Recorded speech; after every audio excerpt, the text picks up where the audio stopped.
Mapagpalang araw po sa inyong lahat. Welcome to DJ Sean Stories. Turn on your notification bell, like and subscribe para sa crime stories araw-araw.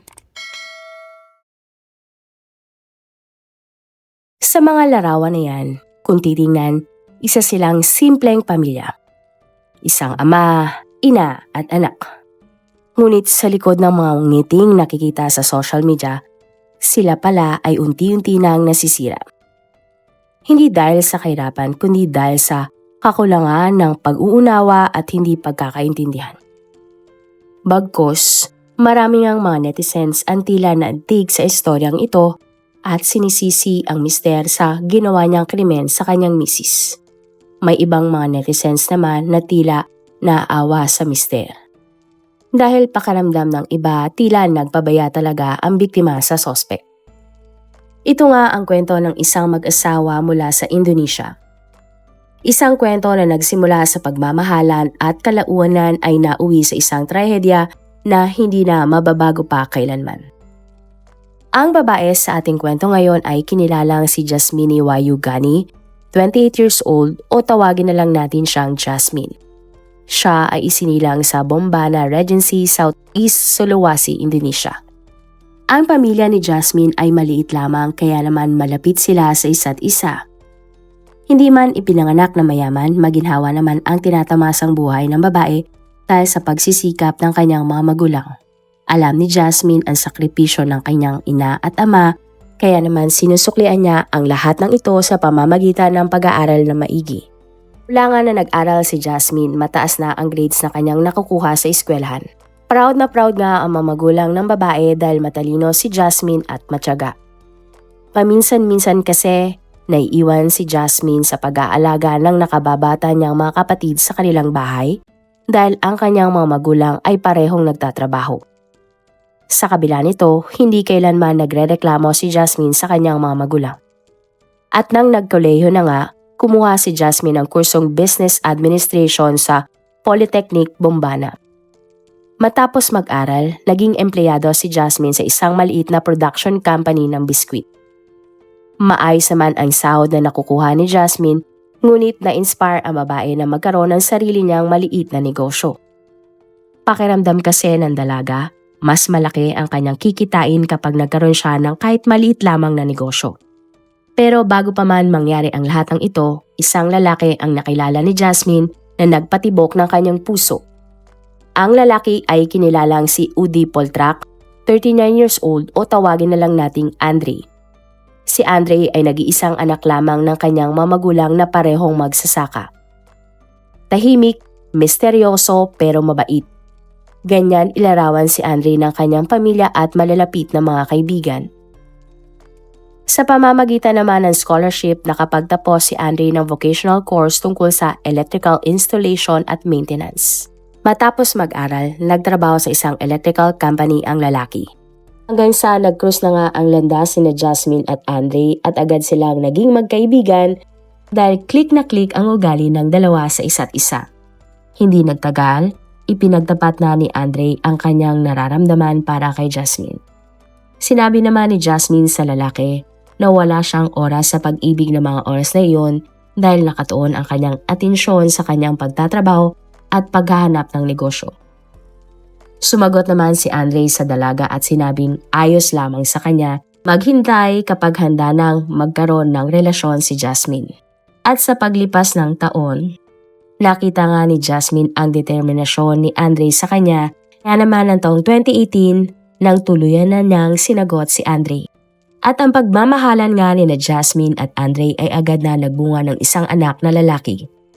Dahil dito, ikinasal agad ang dalawa bago pa man isilang ni Jasmine ang kanilang unang anak na lalaki ng sumunod na taon. Maayos naman ang naging pagsasama ng bago mag-asawa. Pinahinto na ni Andre si Jasmine sa pagtatrabaho para alagaan ang kanilang anak.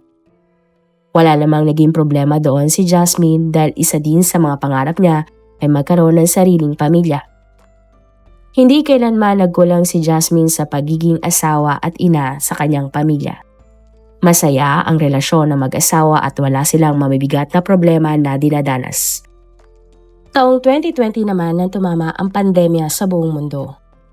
Nakita nga itong oportunidad ni Jasmine para simulan ang kanyang maliit na negosyo. Dahil hindi nga nakakalabas ang mga tao ng mga oras na ito, naisip ng ginang na magtinda online. At iba't ibang mga produkto nga ang tininda ng misis pero mas karamihan sa mga ito ay pagkain. Naging mabenta naman ang mga produkto ni Jasmine dahil magaling magluto ang babae. Hindi nagtagal, nagtinda na din si Jasmine ng iba pang mga produkto tulad ng damit, sapatos at iba pa. Masaya nga si Jasmine na nagagawa niya ang kanyang mga inaasam-asam, lalo na at malaki ang kanyang kinikita. Wala namang problema sa kanyang mister na si Andre ang bagong pinagkakaabalahan ng kanyang misis. Subalit habang tumatagal, napapansin na ni Andre na minsan nakakaligtaan na ng ginang ang mga gawaing bahay at ang pag-aalaga sa kanilang anak. Kaya naman minsan nang nagkaroon ng alitan ang mag-asawa dahil dito. Nangako naman si Jasmine sa kanyang mister na kahit sobrang busy niya sa pagnenegosyo, aayusin niya ang lahat at hindi pa babayaan ang kanilang anak. At sa paglipas nga ng panahon, naging maayos naman ang online selling business ni Jasmine. At naaalagaan din niya na maayos ang kanyang anak. Subalit tila meron namang isang nakakalimutan si Jasmine. Ito ay ang pagiging asawa niya sa kanyang mister na si Andre. Dahil nga sa sobrang busy niya sa pagtitinda, may pagkakataon na wala ng oras ang ginang para kay Andre. Miski nga asikasuhin ang kanyang mister, bago pumasok ay hindi na nagagawa ni Jasmine. At ang madalas nga na makaligtaan ni Jasmine ay ang pagluluto ng pagkain sa kanyang asawa, lalo na tuwing hapunan. Sobrang hassle nga sa lalaki, lalo na pag uwi niya galing trabaho ay wala siyang makain pag uwi. May pagkakataon na hindi na kumakain si Andre dahil sobrang gabi na nga siya makauwi sa kanilang bahay at wala nang mabibila ng pagkain. Tila nga ito ay kabaliktaran ng ginagawa ni Jasmine. Naghahanda siya ng mga pagkain para sa ibang mga pamilya o para sa kanyang mga customer, subalit hindi niya mapaghandaan ng sariling hapunan ang kanyang mister. Hanggang sa isang araw, kinompronta na nga ni Andre si Jasmine tungkol sa alituntunin ng babae bilang asawa na hindi na niya nagagampanan. Sinabi naman ni Jasmine sa kanyang mister na bigyan lamang siya ni Andre ng sapat na oras para maubos ang kanyang mga order at magkakaroon na siya ng libreng oras para sa kanyang mister.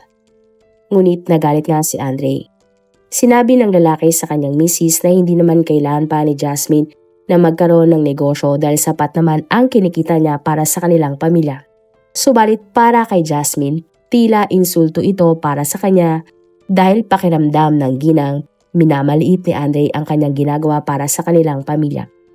Tumindi nga ang alitan ng mag-asawa hanggang sa sinira na ni Andre ang iba pang mga pininda ni Jasmine. At ng araw nga na ito ay natulog silang magkagalit. Pero kinabukasan, nanghingi naman agad si Andre ng sorry sa kanyang misis at sinabing nasabi lamang niya ang lahat ng kanyang mga sinabi dahil siya ay laging pagod at gutom pa siya mula trabaho. Pero hindi naging maayos ang mag-asawa ng araw na iyon. Isang linggong hindi nagkibuan sina Andre at Jasmine sa loob ng kanilang tahanan. Ngunit dahil labis nilang mahal ang isa't isa, nagkapatawaran din kalaunan ang mag-asawa.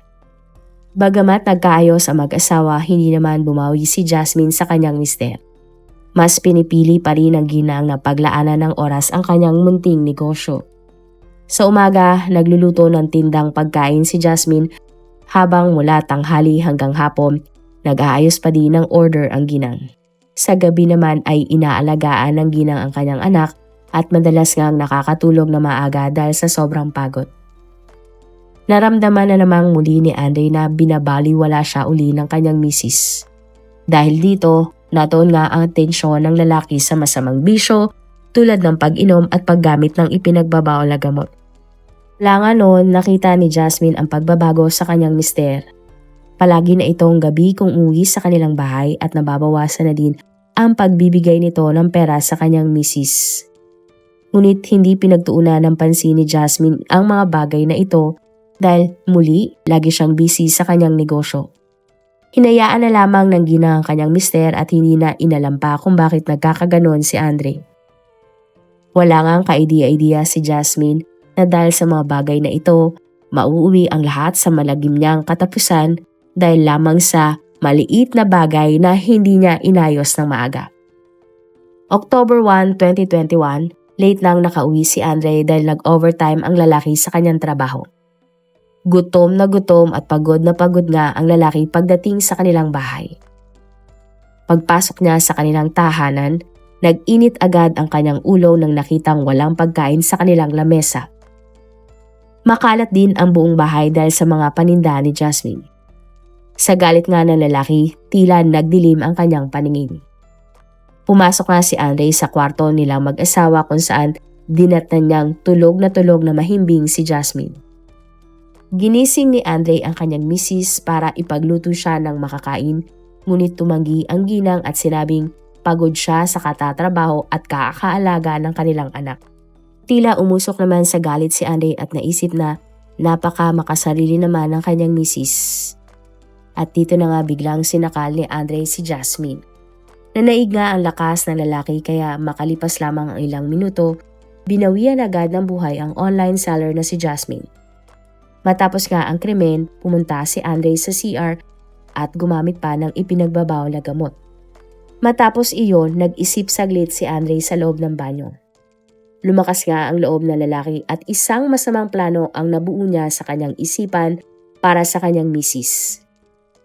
Madaling araw na nangyari ang insidente kaya walang tao sa labas ng kanilang bahay. Agad ngang binitbit ni Andre ang labi ng kanyang misis at naglakad ng 4 na kilometro papunta sa kulungan ng mga buhaya na malapit lamang sa kanilang lugar. Ang lugar ay isang sanctuary para sa mga buhaya na nare-rescue sa kanilang bayan. Sinigurado nga ni Andre na nasa tubig ang mga buhaya nang pumuslit siya papasok ng kulungan. Maya-maya pa, basta na lamang iniwan ni Andre ang labi ng kanyang misis sa kulungan ng mga buhaya para kainin ng mga buhaya ng buo ang labi ni Jasmine. Sa paglalakad pabalik ni Andre sa kanilang bahay, naisip nga ng lalaki na sa wakas ay nakaganti na siya sa kanyang misis dahil hindi siya pinapakain at pinagsisilbihan ng kanyang asawa. Kaya nga naisip niyang ipakain ang kanyang misis sa mga buhaya. At kinabukasan October 2, 2022, nagtaka ang mga kapitbahay ni Jasmine na hindi pa nila nakikita ang ginang. Madalas kasing umaga gumising si Jasmine dahil alam nilang maraming ginagawa ang babae. At bandang alas 11 nga ng umaga, dumating ang rider na magpipick up ng mga delivery na ipapadala ni Jasmine sa kanyang mga customers. Pero hindi ang ginang ang nagbukas ng pintuan sa kanilang bahay. Humarap nga sa delivery rider ay ang asawa ni Jasmine na si Andre at sinabi nga niya na wala doon ang kanyang misis. Samantala, ang caretaker naman ng Crocodile Sanctuary ay bigla ngang nakakita ng isang labi ng isang babae sa loob ng kulungan ng mga crocodile. Magpapakain sana noon ang bantay ng mga crocodile na nagulat siya sa kakaibang bagay na nakita niya sa loob ng kulungan. Dali-dali namang tumawag ng mga pulis ang lalaki na hindi alam kung paano napunta doon ang isang labi. Makalipas nga ang 30 minuto, dumating ang mga pulis sa nasabing lugar.